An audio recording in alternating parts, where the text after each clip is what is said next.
বাংলাদেশে নিয়োজিত বিদেশি কর্মকর্তাদের সাথে মিট অ্যান্ড গ্রিট অনুষ্ঠানে বক্তব্য দেন প্রধান উপদেষ্টা ডক্টর মোহাম্মদ ইউনূস। তিনি বলেন, সাবেক প্রধানমন্ত্রী শেখ হাসিনা স্বৈরশাসনকালে দেশের প্রত্যেকটি প্রতিষ্ঠানকে ধ্বংস করে দিয়েছেন এবং ডক্টর মোহাম্মদ ইউনূস বলেন, এমন সময় এসে দেশের দায়িত্ব নিয়েছি যখন প্রায় দেশের সবকিছুই বিশৃঙ্খলভাবে রয়েছে। তাই এখন আমাদের উচিত নির্বাচন কমিশন, বিচার বিভাগ, জনপ্রশাসন, আইন শৃঙ্খলা বাহিনী সবকিছুই প্রায় ঠিকঠাক করতে হবে এবং একটি সুস্থ এবং অংশগ্রহণমূলক নির্বাচনের আয়োজন করব। রাজধানীর একটি হোটেলে গত রবিবার দুপুরে দেশি বিদেশি বিভিন্ন ধরনের মিশনের রাষ্ট্রদূত এবং জাতিসংঘ আন্তর্জাতিক সংস্থার প্রতিনিধিদের মাধ্যমে এক মিটিংয়ে কথা বলেন ডক্টর ইউনূস। সেখানে উপস্থিত ছিল বিদেশি মিশনগুলোর 51 জন এবং আন্তর্জাতিক সংস্থার 16 জন। সব মিলিয়ে উপস্থিত ছিলেন 67 জনের মতো বিদেশি। পরে ব্রিফিংয়ে প্রধান উপদেষ্টা প্রেস সচিব শফিকুল আলম সাংবাদিকদের জানান, প্রধান উপদেষ্টা সরকার পরিচালনায় বিদেশি লোকদের খুবই সমর্থন প্রয়োজন। এরপর ডক্টর ইউনূস জানায়, দেশ নিয়ে ছাত্রদের যে স্বপ্ন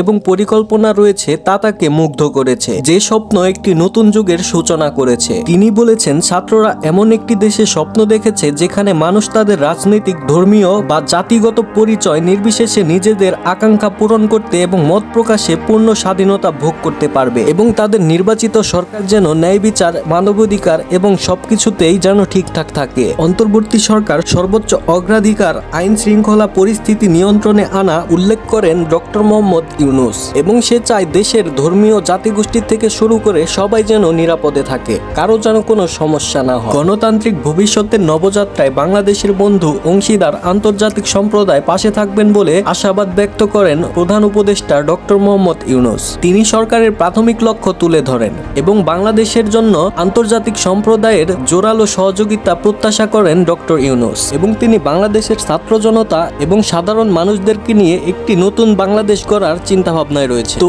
এই ছিল আজকের ভিডিও। যদি ভিডিওটা ভালো লেগে থাকে তাহলে অবশ্যই ভিডিওটি একটি লাইক করে দিন, আর চ্যানেলে নতুন হয়ে থাকলে অবশ্যই সাবস্ক্রাইব করে পাশে থাকা বেল আইকনটি অল করে দিন এরকম আপডেট নিউজ পাওয়ার জন্য।